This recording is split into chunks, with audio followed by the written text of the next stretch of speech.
बिस्मिल्लाहिर्रहमानिर्रहीम। अस्सलाम वालेकुम माय यूट्यूब फैमिली। उम्मीद करती हूँ आप सब ठीक होंगे। मैं आप सबको वेलकम करती हूँ अपने चैनल इकरा के खाने में।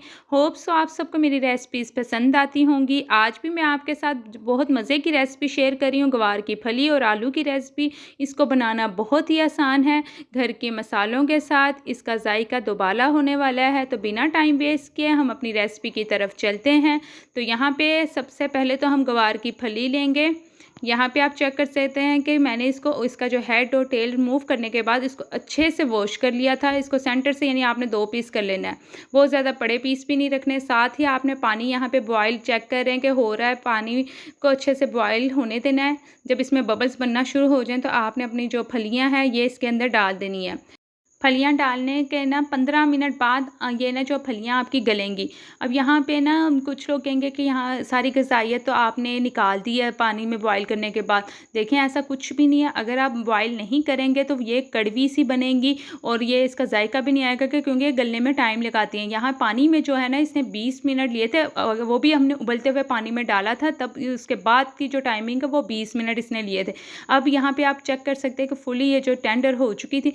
अब आपने इसको हाथों से इसका सारा पानी निकालना है, यानी जिस तरह हम करेलों को निचोड़ते हैं ना, इसी तरह हल्का हाथों से दबा के ना आपने इसको साइड पे कर देना है, यानी इसके अंदर पानी नहीं होना चाहिए। अब इसके पकाई की तरफ चलते हैं। तो यहाँ पे मैंने 1 कप के करीब घी लिया है। घी यहाँ पे खुश्क सब्ज़ी है तो ज़्यादा जाएगा।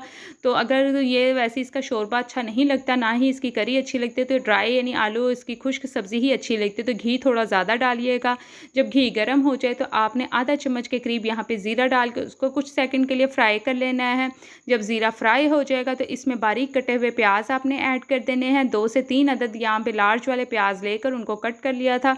अब प्याज डालने के बाद आपने इसकी जो भुनाई है ना वो इतनी करनी है कि इसमें लाइट गोल्डन कलर सा आ जाए। डार्क की तरफ नहीं लेके जाना, ना ही गुलाबी करने आए, यानी इसको आपने यानी थोड़ा सा इसमें जो ब्राउन का टच आना शुरू हो जाएगा तो अपना अदरक लहसुन ऐड कर देना है। अदरक लहसुन आप देख सकते हैं यहाँ पे मैंने 2 चम्मच डाले थे। ये डालने के बाद अब आपने इसकी जो भुनाई करनी है वो 2 मिनट करनी है। साथ ही मज़ीद प्याज भी होते जाएंगे और आपका अदरक लहसुन भी फ्राई हो जाएगा। ये हो जाएगा तो नेक्स्ट जो है हमने इसमें आपने टमाटर डालने हैं। टमाटर इसमें डालने हैं बारीक कटे हुए 2 से 3 अदद। यहाँ पे आप टमाटर चेक कर सकते हैं। यहाँ पे मैंने 2 से 3 अदद यहाँ पे टमाटर डाले थे। साथ ही इसमें मोटी वाली हरी मिर्चें डाल देनी है। ये मैंने 2 अदद लेके इसको रफली कट कर लिया था। साथ ही आप देख सकते हैं आलू को हमने क्यूब शेप में कट किया हुआ था और इसके बाद ये डाल देंगे। आलू भी मैंने 4 अदद लेकर उसको कट कर लिया था।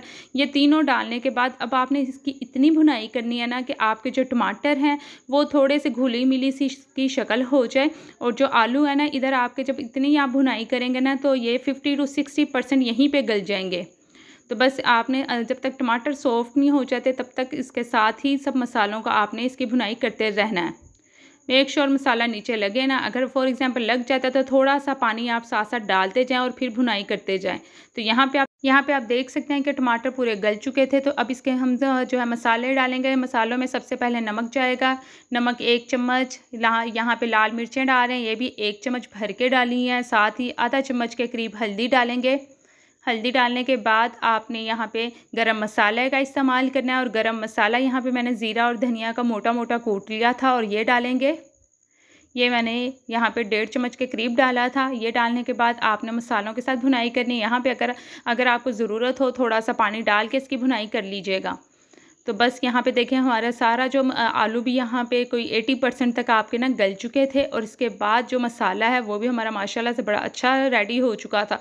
अब यहाँ पे आपने मसाला जो है ना थोड़ा बिल्कुल लो फ्लेम पे कर देना ताकि नीचे ना लगे, और साथ ही आपने जो ग्वार की फली निकाल के रखी हुई थी और इसके अंदर आपने कोशिश करनी कि पानी ना हो, वरना वो अजीब सी कसैली टाइप सी बनती है अगर इसके अंदर पानी होगा। तो बस आपने अब हल्के हाथों से, क्योंकि फुली गली हुई है, आलू हमारे गले हुए हैं, तो बस आपने मसालों के साथ जो है ना अपनी फलियों को पकाना है।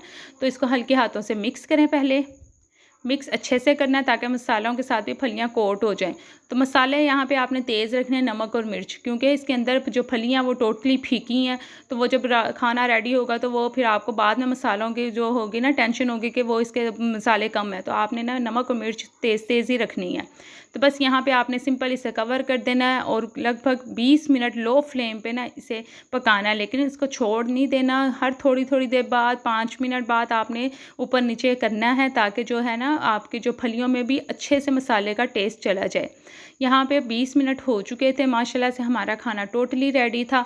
इसको मैं दोबारा से मिक्स कर रही हूँ और इसके अंदर अब आपने गार्निशिंग डालनी है। गार्निशिंग के लिए जो हरा धनिया और हरी मिर्चियों का इस्तेमाल किया हमने, यहाँ पे ये देख सकते हैं आपने, ये डालेंगे।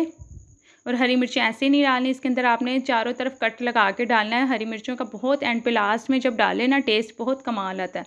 तो बस यहाँ पे आपने इसको फिर हल्के हाथों से मिक्स करेंगे। मिक्स करने के बाद जब भी हरा धनिया और हरी मिर्चियाँ डालें तो 1 से 2 मिनट दोबारा दम पे ज़रूर रखा करें। हरी मिर्चों का जो टेस्ट होता है ना वो सालन में अंदर आ जाता है, बहुत अच्छा लगता है। तो यहाँ पे 2 मिनट बाद हमने यहाँ पे आपको ढक्कन उतार के मैं दिखा रही हूँ और अब इसे डिश आउट करेंगे। माशाल्लाह से लुक चेक करें। जब आप ये रेसिपी बनाएंगे तो आप सबको ये रेसिपी ज़रूर पसंद आएगी। जो अरवां की फलियां होती हैं वो भी बहुत मज़े की बनती है, लेकिन ये भी एक दफ़ा ट्राई करें, आपको ये रेसिपी ज़रूर पसंद आने वाली है। अगर आपको ये रेसिपी पसंद आए तो आपने मेरे चैनल को सब्सक्राइब करना नहीं भूलना। अब मुझे इजाज़त दें, मिलते हैं एक नई वीडियो के साथ। तब तक के लिए अल्लाह हाफिज़। Thanks for watching.